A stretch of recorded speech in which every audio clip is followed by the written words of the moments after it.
Bienvenido al primer episodio de Soft Pop, un podcast sobre ser fangirl y encontrar espacios para explorar tu identidad.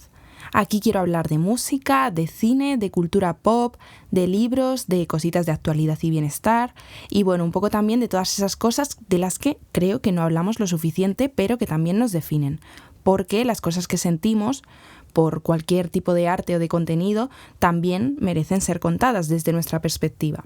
Yo soy Sandra Pérez y este es tu nuevo lugar seguro para fangirlear sin límites. Quería hacer este podcast porque creo que para mí es muy importante ser fan. Al final creo que es una cosa que me define bastante y que ha definido un poco por dónde he tomado mi carrera. Y quiero convertir este espacio en una charlita tranquila entre la actualidad fan y la vida real y cómo convergen estas dos. ¿Por qué digo que es un término que me define y que creo que ha definido mi carrera? Pues para eso me tendré que presentar un poquito, que conozcáis a la persona que os va a guiar en este podcast, y creo que estas dos palabras me definen mucho, fan y comunicadora.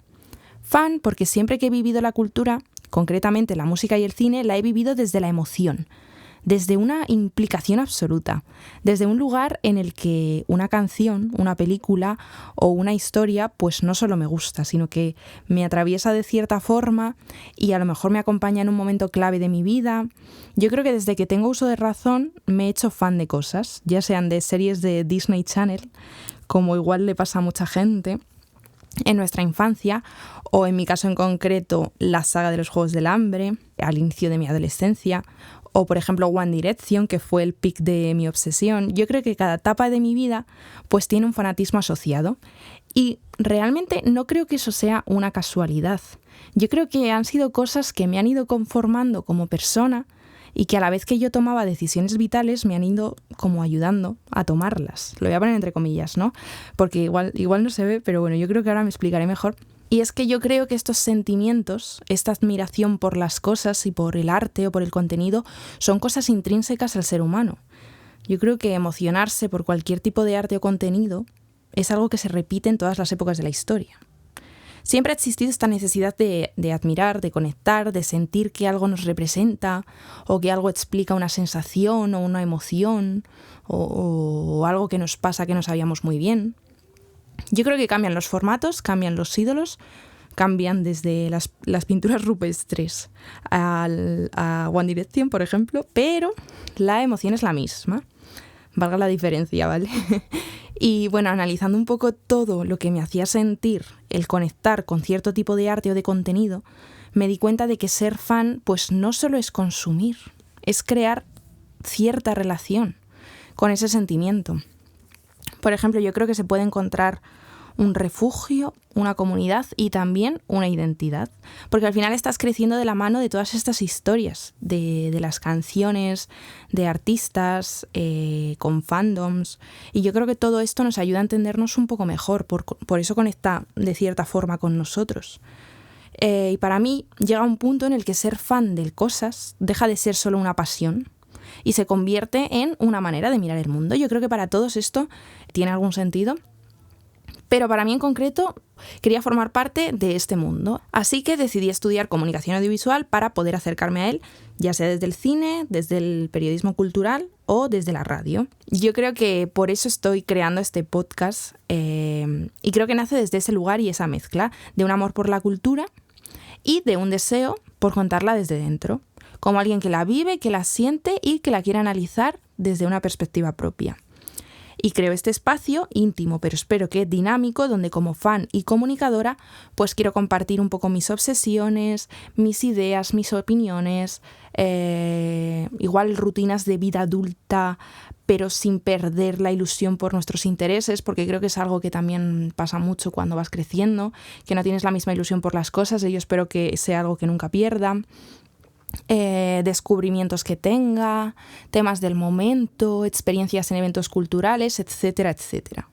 Y a la vez, crear contenido porque consumo mucho contenido de estas cosas y yo creo que es importante también que en este mundo existan lugares en el que nuestra opinión sea importante, ya sea para nosotros o para un grupo reducido de personas, pero creo que es importante no olvidarnos de nuestra perspectiva.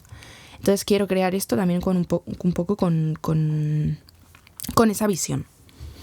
Habiéndome presentado ya, quiero seguir presentando la primera sección habitual de este pequeño programa, que va a ser pues una breve actualidad fan de la semana o de las semanas, porque a lo mejor esto es quincenal. La primera noticia de la semana es que han sido los Critics' Choice Awards, que son los primeros premios de la temporada de premios en el mundo del cine. En el mundo de las series no, porque ya fueron los Emmys y bueno, este apartado estaba un poco más predecible en la gala, pero respecto a pelis, yo creo que ha clarificado un poco el camino de las nominaciones de los Oscars o de posibles inicios de carrera a por el premio más importante del cine. Sorpresas para mí en la gala. Pues me ha sorprendido que ganase Timothée Chalamet el premio a Mejor Actor. Eso es verdad.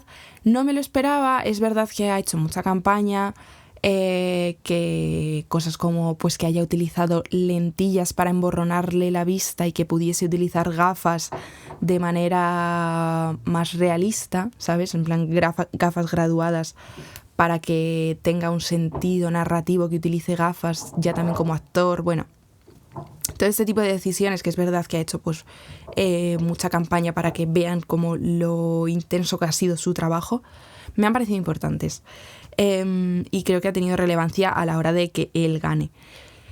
A mí me ha sorprendido sobre todo porque yo no sé por qué esperaba, no he visto la película de Ethan Hawke, Blue Moon, pero pensaba que se lo iban a dar a él.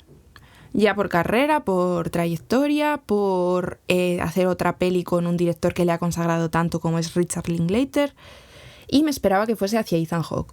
No descarto que en posteriores galas gane Ethan Hawke o gire y no gane Timothée y gane otra persona. Pero bueno, para empezar la temporada de premios de cine sí que me ha sorprendido. No me ha sorprendido tanto que ganase Jessie Buckley, me lo esperaba mucho y yo personalmente creo que ella va a ir hacia el Oscar. Y otras cosas que me han sorprendido, que ganase Jacob Elordi a Mejor Actor de Reparto. Me ha sorprendido muchísimo, tampoco me lo esperaba. Pensaba que iba a ganar Stellan Skarsgård, aunque mi opinión de valor sentimental os la diré más adelante. Y nada, felicidades a Jacob Elordi, me gustó mucho su trabajo en Frankenstein y en general Frankenstein me gustó mucho y yo creo que tiene también varios Oscars asegurados Frankenstein, ya sea en producción, en vestuario y en maquillaje. Eso también lo tengo un poco claro. Y Amy Madigan ganó a actriz de reparto. Yo iba con Ariana, pero no tenía tampoco mucha esperanza. Pensaba que iba a ganar Amy Madigan y así fue. Y bueno, es una tía muy chula. Me alegro mucho por ella. Así que, bueno, con esto hago un pequeño resumen de mis opiniones de los Critics' Choice Awards. Mencionar también que Una batalla tras otra ganó a guión, a dirección y a película. Me lo esperaba también. Yo creo que va a seguir un poco esa trayectoria en toda la temporada de premios. Y bueno, a mí me gustó. Teyana Taylor es una tía muy chula. Felicidades al reparto de la película y a Paul Thomas Anderson, punto. Y bueno, todo esto de los Critics' Choice me lleva a mi segundo tema de actualidad, que es que queda nada para que se estrene la adaptación de Hamnet, protagonizada por Jessie Buckley, actor de reparto por Mescal, y yo me estoy leyendo ahora mismo el libro a toda prisa, que es un libro que he tenido pendiente un montón de tiempo y ahora que ya se va a estrenar la película, digo, me lo tengo que acabar sí o sí, entonces me lo estoy leyendo a toda prisa. ¿Llegaré antes de la peli, que se estrena el 23 de enero? No lo sé, pero es mi intención y realmente estoy disfrutando la historia. Es una manera como muy íntima de contarlo, me gusta mucho como la profundización en los personajes, en descubrir. La ambientación también está muy, muy chula. Perdón por decir una palabra tan básica, pero sí, me gusta la ambientación también. Y eso es un poco todo, nada, que estoy pendiente de que salga Hamnet. Y mi último tema de actualidad es que ha sido el cumpleaños de Cynthia Erivo. 8 de enero de 1987. Ahora mismo ha cumplido 39 años. Felicidades para ella. Es una tía perfecta. La amo. Ha hecho una Elphaba increíble. Y para mí no necesita más, es perfecta. Ojalá hubiese tenido alguna chance para los Oscars. Me da mucha rabia porque podría haber conseguido pues los 4 mayores premios. Pero bueno, ya esto no se lo puede quitar nadie, forma parte de este pequeño grupo de artistas nominados tanto a los Emmy como a los Grammy, como a los Oscars, como a los Tony. Así que felicidades para ella, es la mejor. Y también comentar que no va a poder asistir a los Globos de Oro porque está trabajando en la producción teatral de Drácula, que se estrenará en Londres. Se estrena en Londres el 4 de febrero. Y es un trabajo súper intenso para ella porque se trata de una obra unipersonal, es decir, de solo una persona, por si no se entiende el concepto unipersonal, que ya imagino que sí, en la que la actriz Cynthia Erivo va a interpretar a 23 personajes, incluido Drácula. O sea, increíble. Increíble el trabajo que tiene que estar haciendo. Ojalá tener la oportunidad de verla, pero lo dudo bastante. Y bueno, claro, pues por esto los productores no autorizaron su traslado a Estados Unidos mientras están ensayando. Tras esta primera sección de actualidad fan, comenzamos con el tema central del episodio. Y para inaugurar este podcast, no se me ocurre mejor idea que expandir la idea que me trae hasta aquí y que he empezado a desgranar un poquito al inicio del episodio. Quiero hablar de la identidad fan, pero no solo como una etiqueta o una etapa pasajera o algo que nos deje de hacer ilusión cuando ya tenemos una vida adulta y un trabajo, sino como un lugar desde el que podemos crear activamente, podemos pensar y podemos comunicarnos también desde todo esto que nos ilusiona. La admiración no tiene por qué ser algo pasivo, porque yo creo que puede convertirse en un motor creativo muy, muy, muy intenso, muy potente. Creo que ser fan tampoco necesariamente significa copiar, imitar o repetir ciertas cosas sin ningún criterio propio, ¿sabes? Sino todo lo contrario. Yo creo que significa mirar el mundo desde una sensibilidad concreta y que está hablando contigo de cierta manera y construir algo propio a partir de ahí. Creo que ahora mismo, con las nuevas tecnologías y el nuevo costumbrismo que se está desarrollando en redes sociales, estamos viviendo en una sociedad en la que consumimos contenido de forma mega constante. Constante, sin descanso. Incluso a veces, por abrir un paréntesis, parece que esto a veces es una competición. Todo esto de estar crónicamente online o de entender referencias o de los retos de Goodreads para leer el máximo número de libros que podamos o ver X pelis al año. No sé, siento que hay como 1000 narrativas que se están sucediendo una detrás de otra y que no sabemos clarificar hacia dónde mirar y queremos mirarlo y abarcarlo todo. Además de la cantidad de contenido, de Reels y de TikToks que se crean al día. ¿Pero qué pasa? Que no vamos a perder la esperanza por esto. Yo creo que lo importante dentro de todo esto es consumir el contenido que nos interese. Creo que tenemos mucha suerte de poder tener este alcance de tantas cosas, pero en medio de todo este ruido creo que se vuelve vital no perder nunca nuestra perspectiva. O sea, me parece estupendo que una persona prefiera ver TikTok en vez de leer X libro, porque no voy a decidir por los demás ni establecer que una cosa es mejor que la otra, pero creo que lo mínimo que podemos hacer para tener respeto también por nosotros mismos es analizar qué impacto está teniendo este contenido en mi vida, ¿no? Por eso reclamo que es importante cierta creación desde nuestra perspectiva, desde nuestra voz, y entender que crear cosas desde lo que nos interesa o desde lo que nos emociona también es una forma de habitar en el mundo. ¿Cómo explico esto mejor? Voy a ir por partes. Primero, ¿qué es ser fan? Pues significa que algo te apasiona, ¿no? Que eres fan de algo, que pienses en ello, que te llegue de alguna forma. Y ahora, ¿cuál es esa identidad fan de la que estoy hablando? Bueno, pues yo creo que la identidad fan se construye a partir de una conexión, de una emoción y de la admiración por algo, pero también desde una mirada personal, desde algo que están haciendo en ti mismo. Yo creo que ser fan forma parte de quién soy. Evidentemente, de cómo entiendo el mundo, de cómo me relaciono con lo que siento y de cómo me relaciono yo con el arte o el contenido. Creo que ser fan no es solo amar algo, es poder interpretarlo, resignificarlo de alguna forma y dialogar con ello desde quién eres tú. Y creo que ahí nace un poco también cierta creación. Cuando estamos expuestos a tanto contenido, creo que pararnos un momento, reflexionar, filtrar qué es lo que nos está gustando y transformar todo lo que estamos consumiendo en algo que tenga sentido para nosotros, creo que eso es bastante importante. Pero bueno, si en el mundo hay tanto contenido constantemente, ¿para qué crear más, no? Me diréis. Bueno, pues porque tu mirada también es importante. No animo a crear contenido solo por crear, sino a aprender a hacerlo de una manera que tenga sentido para nosotros mismos.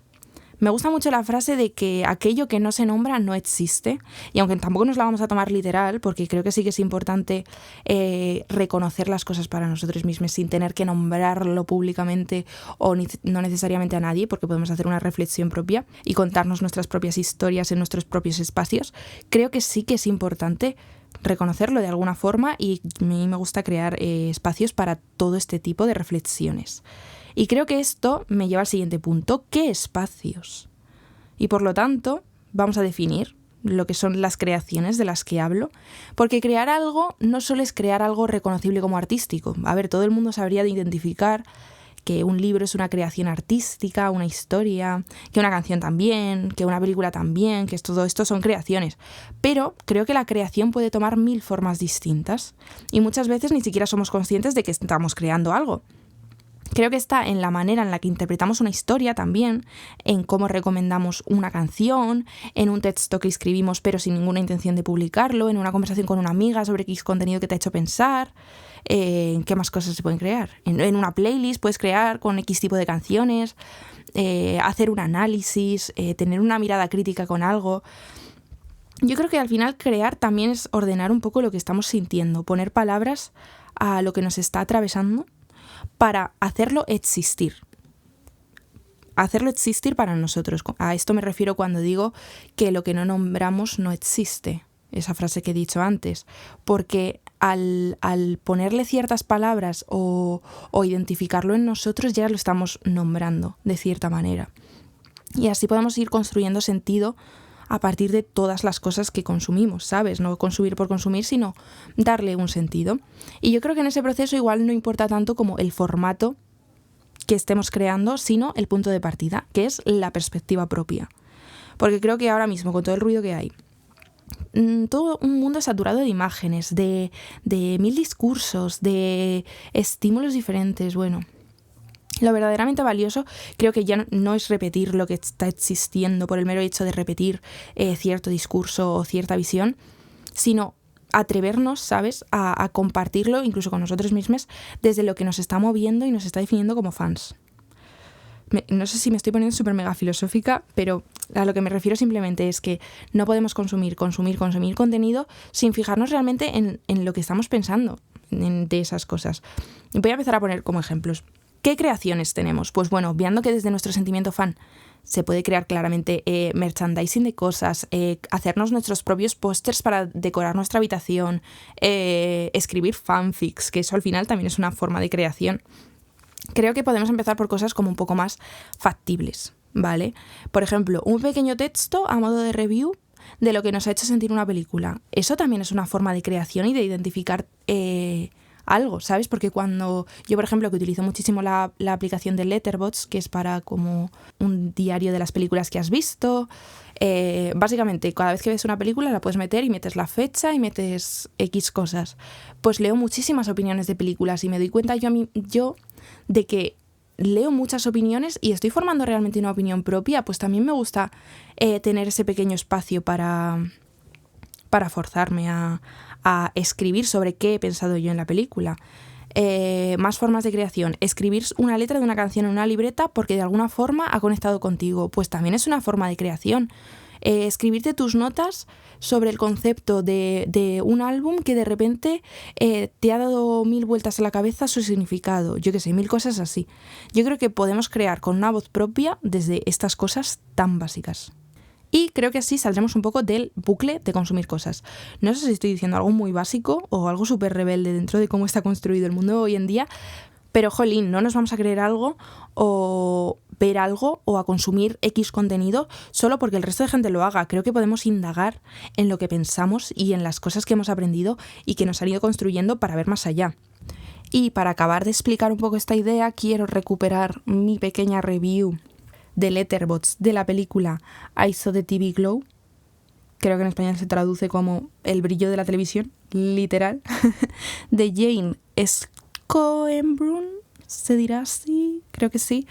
Bueno, en la que además sale una de mis cantantes favoritas, que es Phoebe Bridgers, en una pequeña actuación. Y quiero leer esta pequeña review que hice porque creo que la película atrapa muy bien cómo las cosas que consumimos definen nuestra identidad y cómo te ayuda a darte cuenta de cosas sobre ti misma, ¿sabes? Que ya no es solo como consumir ese contenido, sino como tener un despertar en ti para entender otra cosa de ti misma. O sea, también puedes crear desde ahí, desde crear en ti misma cosas, ¿sabes? Es una idea como una idea un poco abstracta. Y voy con la review. La vi el 15 de enero de 2025, o sea, hace casi literalmente un año. Le di 4 estrellas y media y un corazón, porque es perfecta. Y mi review es: lo importante que son los medios culturales para ofrecernos un refugio del mundo, para ayudar a entendernos o para encontrar confort en el reflejo de cómo somos o cómo queremos vivir. Y lo terrorífico que sería no haberlo hecho así. Yo no sería nadie sin mis pelis, mis series, mi música, mis libros y otras tantas hiperfijaciones que al final me han conformado y me han hecho darme cuenta de quién soy. Realmente, Eyes of the TV Glow es una peli de terror. A mí me fascinó cómo esta película te ayuda a entender cómo eres y cómo muchas veces no te das cuenta a tiempo. A mí me causó un sentimiento tan terrorífico de qué hubiese pasado si yo no me hubiese dado cuenta de ciertas cosas de mí misma, de qué cosas me gustan, de por qué me gustan ciertas cosas, y yo no analizase esa idea y me diese cuenta años mucho más tarde de quién soy realmente. Que es verdad que puedes ser 1000 personas y te puedes redefinir 300.000 millones de veces. Y a lo mejor ahora me he definido de una forma y veo algo en 2 meses y digo, ¡buah! Esto me ha cambiado tanto en mí, pero eso es lo bonito del arte y del contenido, que con ello podemos crear y podemos crearnos a nosotras mismas también de ciertas formas. Entonces a mí esto me fascina completamente, me encanta. Y aplicando un poco esto, ya no solo con crear cosas, proyectos o contenido, lo mínimo que yo me he querido aplicar para crear desde la inspiración que me producen ciertas cosas es intentar pensar de verdad. Reviews para las pelis que veo. Acabar un libro, intentar escribir qué me está produciendo ese libro, qué cosas pienso, qué cosas siento, porque siento que a veces hacemos una cosa, vemos una peli, escuchamos una canción, escuchamos un álbum completo, leemos un libro y decimos, wow, qué guay ha sido, me ha gustado, lo voy a seguir escuchando. Y punto. Y ahí se acaba todo, o lees una opinión de otra persona y te la adhieres a ti mismo y ya está, y no hay más reflexión a partir de ahí. Y ves una cosa en redes sociales y dices, wow, me sorprende cómo esta persona ha dicho esto, pues me lo adhiero también a mí mismo. Y no, yo creo que realmente tenemos muchas cosas que decir dentro de nosotros, y si algo te causa algún tipo de impacto o algún tipo de reacción, es por algo, y hay que encontrar dentro de nosotros mismos qué está significando eso para nosotros. Por eso creo que es importante crear desde nuestra inspiración y desde nuestra admiración y de nuestro consumo de arte y contenido. Y ese sería el episodio de hoy, vaya. No sé si me he puesto muy filosófica, si he explicado bien lo que quería, pero esa es un poco mi perspectiva sobre ser fan. Porque yo entiendo las cosas de las que soy fan como algo que me hacen sentir muchísimo y que tengo necesidad de analizarlo y de crear alrededor de ello, de todas las formas que os he explicado. Igualmente, con eso tampoco quiero obligaros a hacer una tesis por cada pasión que tengáis. Por poneros un ejemplo, el otro día les puse la parte 1 de Wicked a mis primos de 9 y 11 años porque pensaba que un universo con tanta magia y que a mí me hacía sentir tanto podría gustarles mucho o podría conectar con ellos de alguna forma u otra. Y no. Y resulta que no, que era demasiado compleja o distante para ellos como para que les interesase.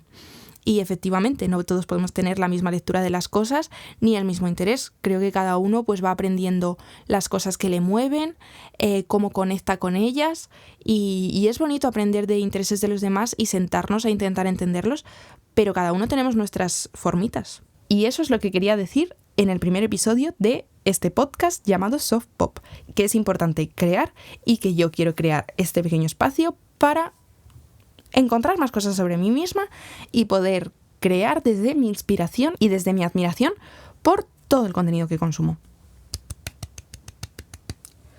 Así que con esto voy a empezar a acabar el primer episodio y lo voy a acabar con otra pequeña sección que es cultura que estoy consumiendo.